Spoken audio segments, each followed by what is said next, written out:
máster en medicina tropical, también de la Universidad Autónoma de Barcelona, médico infectólogo del Hospital Carlos Andrade Marín, y actualmente es profesor de la Escuela de Medicina de la Universidad Central. Le dejamos entonces la palabra. Doctor Melio, cuando yo veo una excelente persona como usted, que va a estar de espaldas a la presentación, me siento incómodo. Que me pase para... Por favor.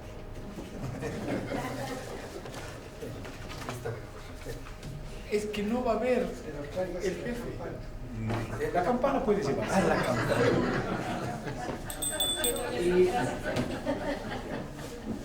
Con la señorita estudiante de la Escuela de Medicina, le agradezco mucho su ayuda. Mis estimados amigos, agradezco esto a la gestión del doctor Jorge Núñez. Yo pienso que generar un debate sobre la historia de las ciencias en el Ecuador para mí ha sido una oportunidad enorme, un poco de plasmar de manera formal ante la academia, ante excelentes historiadores, muy conocedores de este tema, y un aprendiz de historiador. Uno es un médico, pero no por ello ajeno al desarrollo de la historia de las ciencias en el siglo XVIII. Ver qué pasó en esa época es un reto. ¿Sí? Son ya unos 8 años en que andamos en este campo de historiar. Y recuerdo cuando el maestro Gabriel Ordóñez, a quien le presenté el documento, usted fue el primero, porque era el pediatra, sobre la historia de los niños héroes y la historia de la expedición de la vacuna en el Ecuador, esa epopeya de la medicina moderna, el brazo a brazo, hombro a hombro, que permitió el control de las viruelas, se me vino una gana de replantear los conceptos de la historia en el campo de las ciencias médicas de aquella época.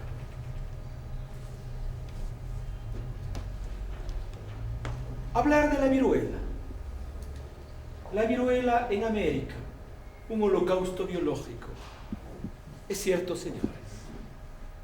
Más mataron estos virus que las balas de los arcabuces. Se plantea que este proceso de exterminio biológico, no de buena ni mala intención, por el simple hecho del desconocimiento,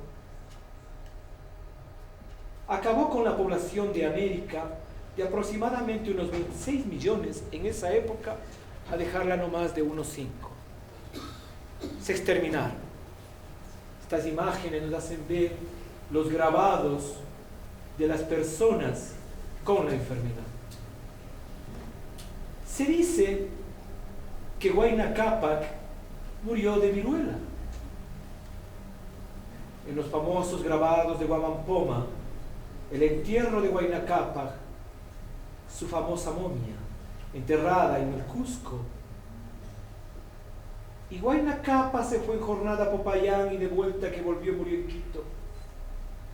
Se estaba muriendo de la pestilencia de las viruelas, dijo Cristóbal de Vaca. El inca Titucuzo Yupanqui será hombre como de 40 años, decía, de Huayna Cápac, de mediana estatura y con unas pecas de viruela en la cara. El hombre murió de churuncuy, de buruncuy, las lesiones cutáneas, que en el término, en el quichuismo nuestro, el churo Córdoba. Siga. La conquista, la religión y la viruela. Virgen María de un templo quiteño con viruela. Santa María de la Peña de Francia echa polvos a los indios, polvos de infecciones. Se dice que los españoles enviaron sobres, cartas, a Huayna Capac con extractos cutáneos de viruela, costras virulentas, para que el Inca muera.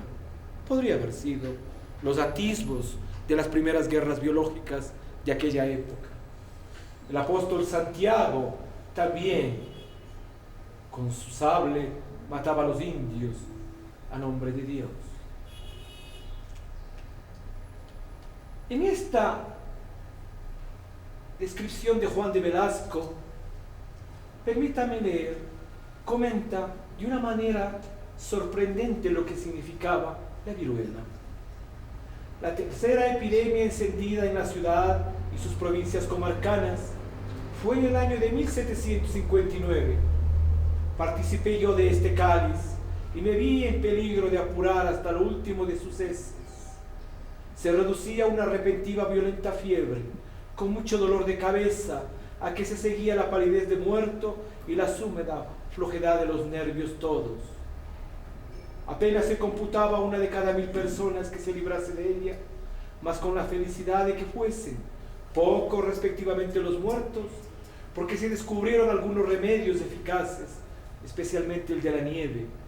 Con ellos se libertaron casi todos los españoles que pudieron ser recorridos. Y habló el maestro. La inmunidad del español, que se podía hasta transmitir de manera vertical a sus hijos, les protegía.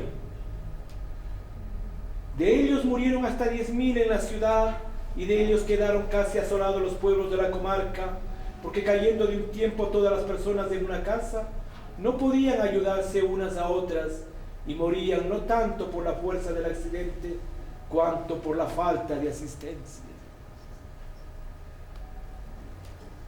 Miren las epidemias en varios siglos en nuestro Quito. 26 se la resume. Un buen trabajo de esto se halla en algunos documentos de investigación de demógrafos en la capital. 28, 37, 35%. Más o menos un tercio en cada siglo. Miren la mortalidad de datos tomados donde se presume la cantidad de muertos en la Real Audiencia, hasta más de 60.000 en las epidemias de 1680, y en la que se hace mención en la época de Espejo hasta unos 30.000. Espejo habla de esta, en que murió uno de sus hermanos, en que murió unos 10.000 personas en la Real Audiencia. ¿Cuál era el impacto de estas muertes?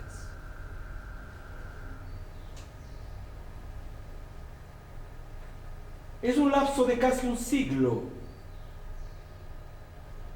y Quito no crece. El impacto era en la población, y la población deficitaria era un problema para el español, porque no había trabajo, no había producción, no había impuestos, y era un problema también para los jesuitas, porque no habían personas que trabajaran en sus haciendas con una capacidad productiva inherente a la presencia de trabajadores. Y Quito siempre fue el mismo. Quito crece desde inicios del siglo XX. Quito siempre fue el mismo en varios siglos. El tamaño de la ciudad era muy pequeño. En ese contexto de epidemias, bien se ha dicho, procesiones y rogativas. Se ve la imagen de la Virgen del Quinche ingresando a Quito, desde el norte, desde el camino de Ibarra.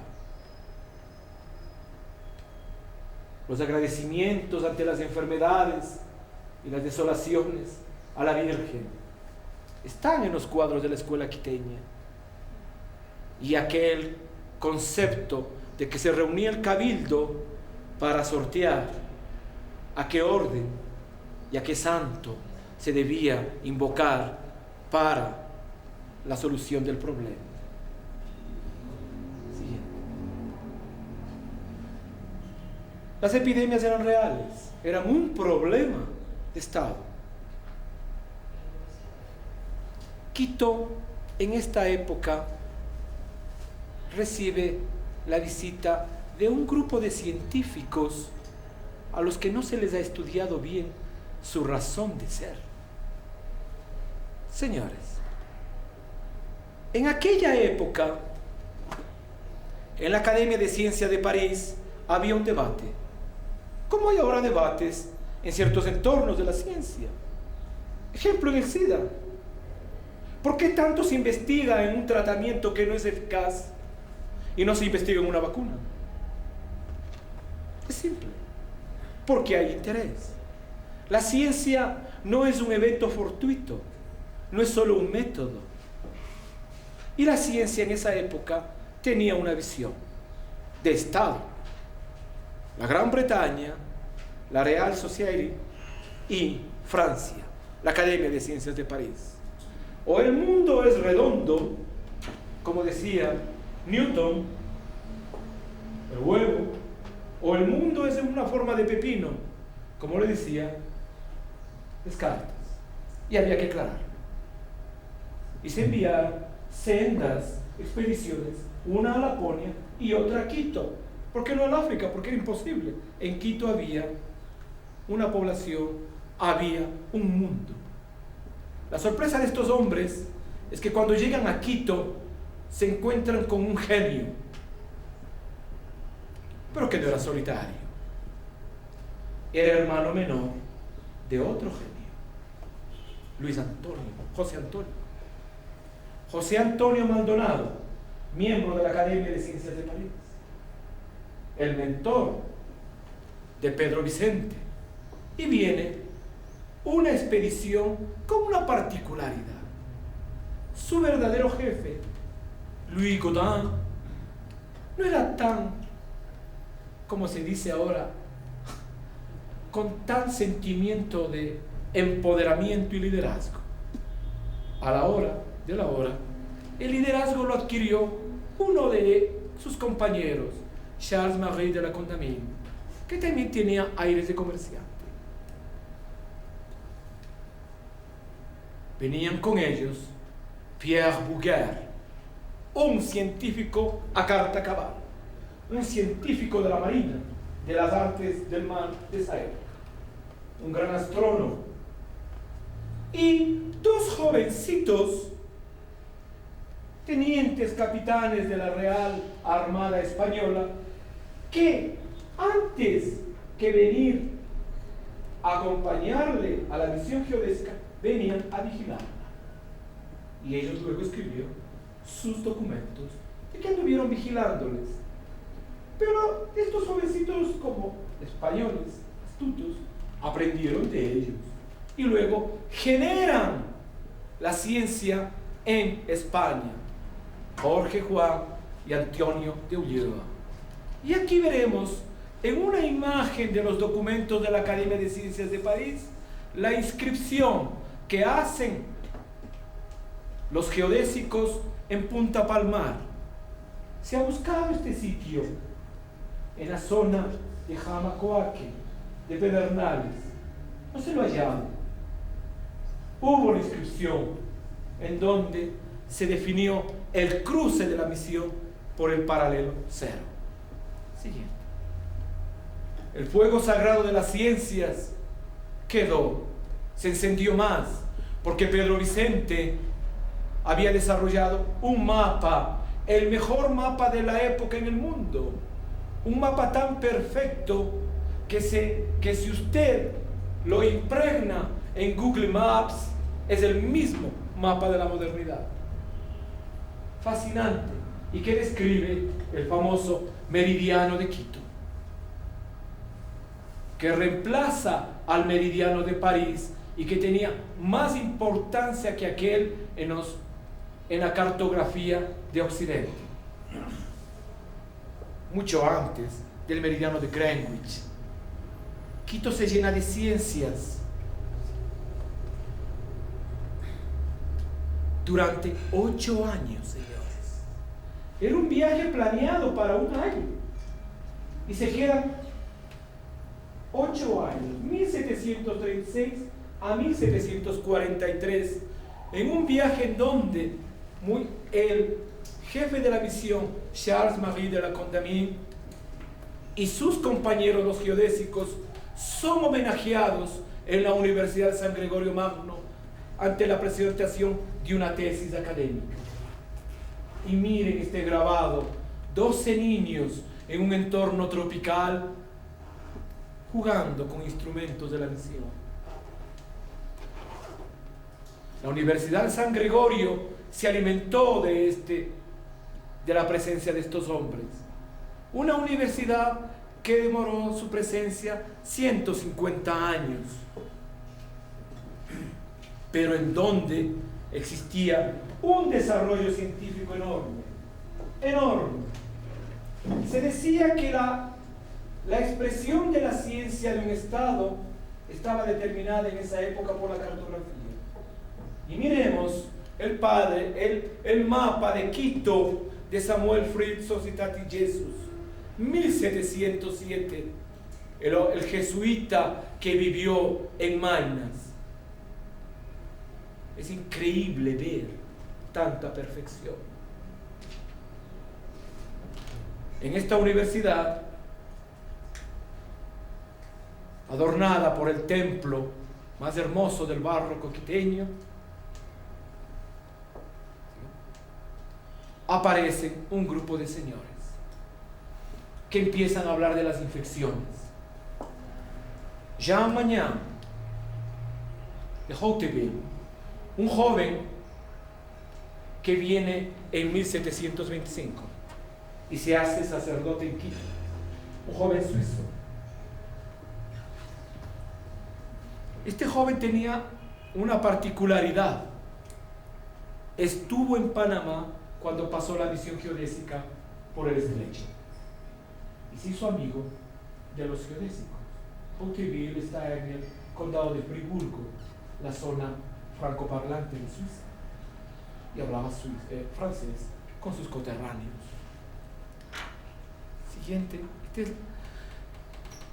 Y este señor escribe en el Pongo de Borja, en el Manseriche, escribe uno de los textos de más avanzada de la época. Un texto en donde hace un diálogo Millet y Descartes. Y en ese diálogo de preguntas y respuestas, este señor habla de las bacterias. Siguiente. Con una introducción muy noble. Al lector, te ofrezco en esta obra, lector amigo, la paz. Era el año que él tuvo que enviar otra copia a la Condamine, a la Academia de Ciencias, porque se perdió en el trayecto. Siguiente. ¿Qué decía allí? En sus proposiciones y respuestas, que eran las herramientas pedagógicas para enseñar el conocimiento. Hoy nosotros desarrollamos los libros de otra manera, en esa época se enseñaba de esta manera. Permítanme leer. Cuando los astrónomos, por haber descubierto gracias al telescopio las manchas solares, los satélites de los planetas, la infinidad de las estrellas de la Vía Láctea y mil detalles más, cuanto los físicos y los médicos y todos aquellos que por curiosidad utilizan el microscopio, este señor está hablando de un microscopio, instrumento que hace descubrir tantos detalles sorprendentes e imperceptibles a nuestra vista, por ejemplo en el vinagre, en la leche, en el agua contaminada, que en vista a través de este instrumento es un hervidero de microbios y bacterias. No fue Espejo quien habló eso 40 años antes, fue Magnan. Mucho cuidado, porque Espejo va en otro nivel. A Espejo se le ha dicho, él es el que habla de los atomillos 100 años antes de Pasteur, ¿no? Espejo va más allá. Hay microbios visibles únicamente al microscopio que son 27 billones de veces más pequeños que los pequeñísimos que se pueden distinguir a simple vista. Estos hechos y muchos otros parecen increíbles, y sin embargo son todavía elementos perceptibles. Pues bien, lo que suponemos que actúan en la corrosión de los metales, esto es ciencia moderna. Los microbios destrozan los metales. Son todavía mucho más pequeños, como los ojos diminutos, los dientes, los espíritus animales de los microbios que vistos al microscopio resultan tan diminutos y los que no puede verse ni siquiera a través del microscopio. Es que locura, se imagina que hay cosas más pequeñas y que la bacteriología moderna lo ha demostrado. Los virus, las riquecias.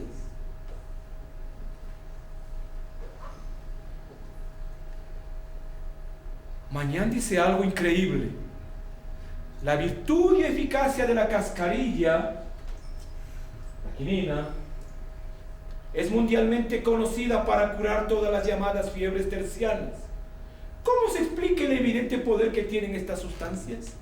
Se cuestiona cómo actúa la planta. Nuevamente tenemos que recurrir a la teoría de las partículas. Las de la zarza declaran la guerra por todo el cuerpo a los espíritus del octavo par, de los nervios y del lumbago. El hombre se introduce en los síntomas y con reiterados impulsos van acosando a los corpúsculos venenosos, o sea, los microbios, en expresión de otros, y los revuelven y empujan en todas direcciones hasta echarlos afuera, efecto que el enfermo tiene que esperar con toda paciencia. Eso se llama el efecto de la sustancia que ahora, si le tenemos un nombre, le diríamos el efecto del antibiótico, y que los médicos decimos en la cátedra, esperemos 3 días para ver cómo responde.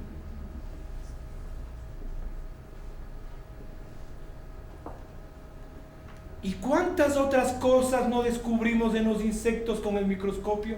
Insectos también eran un sinónimo de los microorganismos. Él nos permite, por ejemplo, comprobar que algunas veces la suciedad de los dientes se debe a la acumulación de innumerables microbios. Esto ya lo vio Leeuwenhoek. Sacaba con un mondadientes la suciedad de la dentadura y lo miraba. Más aún, es probable que muchas enfermedades del cuerpo humano, sobre todo la lepra y las infecciones venéreas, no sean sino una acumulación de microbios. Tendríamos que negar de plano la existencia de todo esto si no nos empeñáramos a querer mirarlo a simple vista. Señores, Magnan ya lo dijo todo. 1744, 45 años antes de Espejo. Ya lo dijo todo. Es el replanteamiento. Pero este es uno de los gigantes. Siguiente. Pasa algo sorprendente en 1759. José María Linati, italiano de Busento, en su tesis de graduación, comenta siguiente: la forma viviente de las plantas no es el resultado de una generación casual o fortuita, o como se dice, espontánea. Por el contrario, todas las plantas de cualquier clase que sean, nacen de una semilla o de una panspermia, llamémosle así en sentido lato. Las formas vivientes de los animales, incluso aquellos que se llaman insectos o zoófitos, no se generan o nacen de la putrefacción, sino de óculos o de semen por verdadera generación. Los óvulos todavía no putrefactos y las semillas incorruptas tienen verdadera forma sustancial viviente de animal o de planta. Aquí, despacito, aquí pasa algo increíble. Junto a la iglesia de la compañía, donde era el salón de grado y donde se presentaban las tesis, en el salón mayor, se rompe con el dogma, señores. Esto en Lima o en Bogotá era la quemazón. Se rompe el dogma, se acaba con el dogma de la generación espontánea. Gran elemento de doctrina para el desarrollo de la ciencia biológica. Tenemos mañana que nos describe Linati destroza el dogma. Siguiente, y aparece alguien de nuestra tierra, Juan Bautista de Aguirre, nacido en casa de hacienda a orillas del río Daule, guayaquileño, que muchos sabemos de él por sus poemas, que a veces fue muy duro contra los quiteños, demasiado duro, pero era médico, fue médico de un papa en el exilio. ¿Qué decía este hombre? Oh, felices aquellos que cuidaron de investigar aquesto,